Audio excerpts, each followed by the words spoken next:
여러분, 기성 작가도 힘들어요.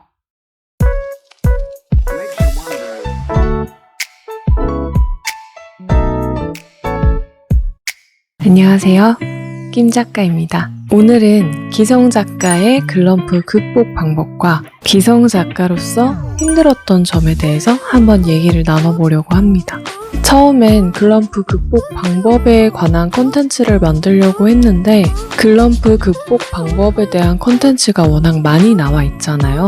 기성 작가가 되었을 때 겪는 에피소드에 대해서도 조금 말씀드리면 좋겠다는 생각을 했어요. 한번 편안한 느낌으로 해보고 싶어가지고 원래는 이렇게 누워가지고 좀 찍고 싶었거든요. 근데 일단 장소는 침대로 오긴 했는데 이게 누워서는 말이 안 나오는 것 같아가지고 결국 다시 앉았습니다.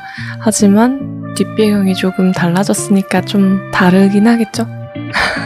이게 마이크가 원래는 이렇게 세워두고 하는 마이크인데 지금은 세워둘 데가 없어가지고 이렇게 제가 직접 들고 핸드폰이랑 연결돼 있어서 간혹 손이 나와도 이해해주세요. 어쨌든 편한 느낌으로 한번 대화를 하듯이 한번 해보도록 하겠습니다. 기성 작가분들한테도 도움이 되는 내용일 수도 있고 웹소설 지망생 분들께도 도움이 되는 내용이 될 것 같아요.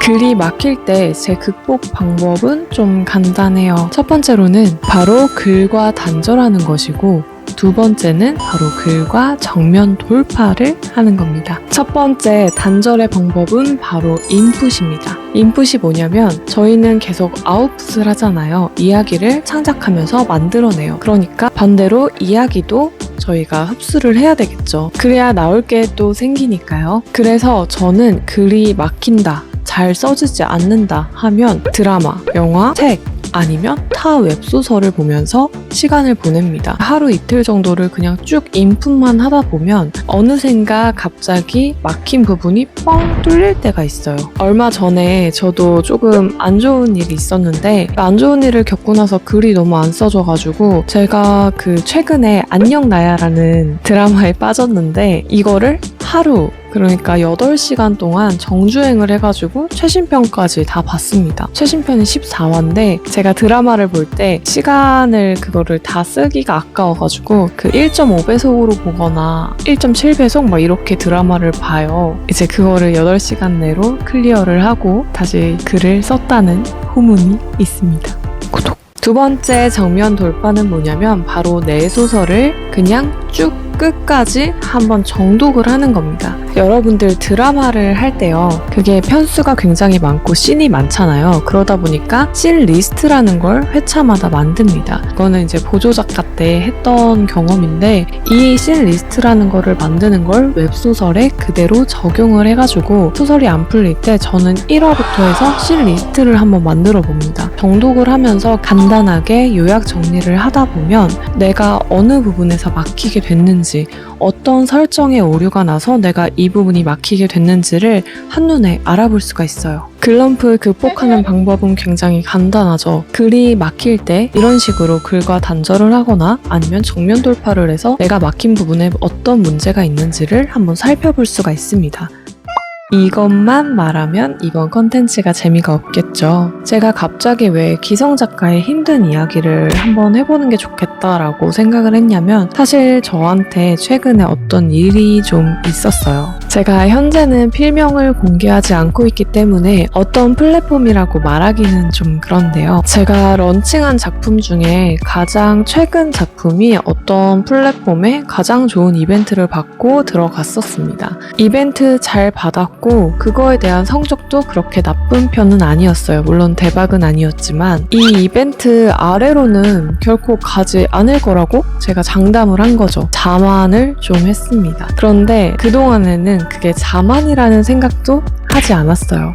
왜냐면 저는 계속 글 써왔고 글 계속 쓸 거고 그 전작보다는 당연히 이번 작품을 더 잘 쓸 것 같고 하니까 당연히 결과도 이것보단 잘 나오겠지라고 막연한 기대감이 좀 있었던 것 같아요. 이번 작품이 제가 나름 소재도 잘 뽑았고 제가 쓰면서 재미도 있었고 해서 저는 사실 작품에 자신이 있었어요. 일단 심사를 넣고 심사 결과가 2달에서 3달 정도가 걸려요. 그래서 그 시간 동안에 저는 그 신작을 집필을 쫙 했습니다. 거의 완결까지 다 썼는데 그런데 심사 결과가 나온 거죠. 나왔는데 결과가 떨어졌습니다. 이게 또 애매한 게 완전히 떨어졌다기보다는 이전에 받았던 이벤트가 가장 좋은 이벤트였다고 하면 이번에는 그 바로 아래 단계 이벤트를 받게 됐습니다. 물론 어떤 분들은 그래도 그 이벤트가 어디냐라고 하실 수도 있는데 저는 딱 그 결과를 받았을 때 진짜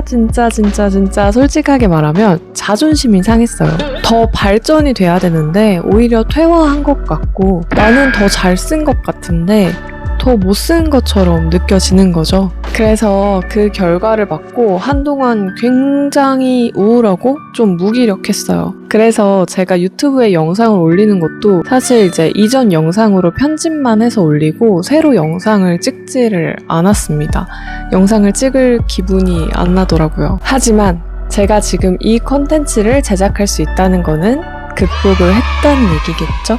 저는 이제 극복을 했는데 이 극복하게 된 얘기를 한번 드려보고 싶었어요. 제가 혼자 끙끙 앓다가 어떤 작가님께 전화를 걸었어요. 나는 전작보다는 더 잘 될 줄 알았는데 근데 이번 작품이 이렇게 결과가 나온 것에 대해서 너무 자존심이 상한다. 주변 작가들은 다 승승장구하고 잘 되는 것 같은데 나도 오래 썼고 열심히 썼는데 그거를 보상받지 못하는 것 같다. 이런 말을 했습니다. 그랬더니 그 작가님이 뭐라고 한 줄 아세요? 구독해. 언니, 그 작품 쓰고 글 안 쓸 거야? 언니 앞으로 최소 10년은 글 쓸 텐데 그 작품 한 개 조금 미끄러졌다고 해서 언니 글 인생 끝나는 거 아니잖아. 그중 한 개의 작품일 뿐이야. 그 작품 붙잡고 더 시간 낭비하느니 빨리 작품 털고 바로 다음 신작 써야지. 나는 처음 글쓰기 시작했을 때 마음 생각하면 조금 나아지더라. 우리 처음에 글쓰기 시작했을 때 이렇게 매출 나올지 몰랐잖아. 우리 어느 이벤트 들어가고 성적 몇 위하고 이런 데에 목숨 걸면서 글 쓴 거 아니잖아. 그냥 글 쓰는 거 좋아서 글쓰기 시작했잖아. 나도 한때는 갑자기 매출에 목맬 때가 있었는데 근데 어느 순간 돌아보니까 내가 매출에만 목을 메고 글을 쓰고 있더라고. 글을 쓰게 된 계기가 없어진 거야. 다른 사람들 잘된 얘기 신경 쓰지 마. 그 사람들이 어느 이벤트 붙었다, 매출 얼마 나왔다, 성적 몇 위 했다 이런 거? 그 사람들이 그 작품을 쓰기까지 얼마나 울고 얼마나 떨어졌는지 그 얘기는 안 하잖아. 물론 한 번에 잘 된 사람도 있겠지. 근데 그렇지 않은 사람들이 더 많은데도 그 사람들이 떨어지는 거 우리한테 얘기 안 해주잖아. 원래 글 쓰는 건 고통이야. 나 안 울어본 작품이 없어. 정신이 번쩍 들었습니다. 왜 나만 힘들다고 생각했지? 왜 이 작품 하나에 그렇게까지 목을 맸지? 글 쓰는 거는 원래 고통인데 내가 이 고통을 즐기겠다고 마음을 먹고 전업작가를 시작을 했으면서 왜 그 초심을 잃었지? 어느 직업이든 스트레스가 없는 직업은 없잖아요. 모든 일에는 다 장단점이 있죠. 출근 시간이 없다는 장점이 있는 대신에 퇴근 시간도 없다는 단점이 있는 것처럼요. 여러분, 기성작가도 힘들어요. 매 작품마다 심사 통과해야 되고 심사를 통과해도 순위 경쟁을 통해서 성적이 적나라하게 드러나고 그걸로 매번 평가를 받고 심지어 작품이 잘 된다고 해도 평생 먹고 살 만큼 돈을 번 게 아닌 이상은 계속해서 다음 작품은 무에서 유를 창조를 해야 되겠죠. 이거는 그냥 평생 작가들이 안고 갈 숙제인 거예요. 그렇게 생각하니까 그냥 저도 마음을 가볍게 먹을 수가 있었습니다. 힘들 때마다 이 영상 정독해야지.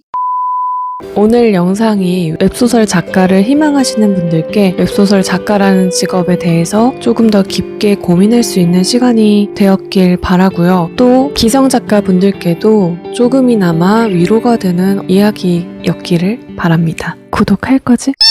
그럼 여러분들, 저는 또 열심히 글을 쓰다가 재밌고 좋은 컨텐츠로 여러분들을 찾아오도록 하겠습니다. 오늘도 건필하세요. 안녕. 구독할 거지?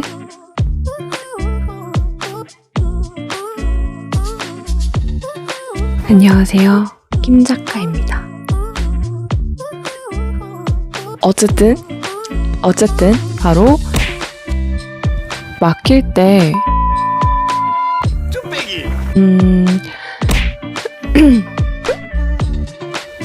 영상을 올리는 것도 오늘도 건필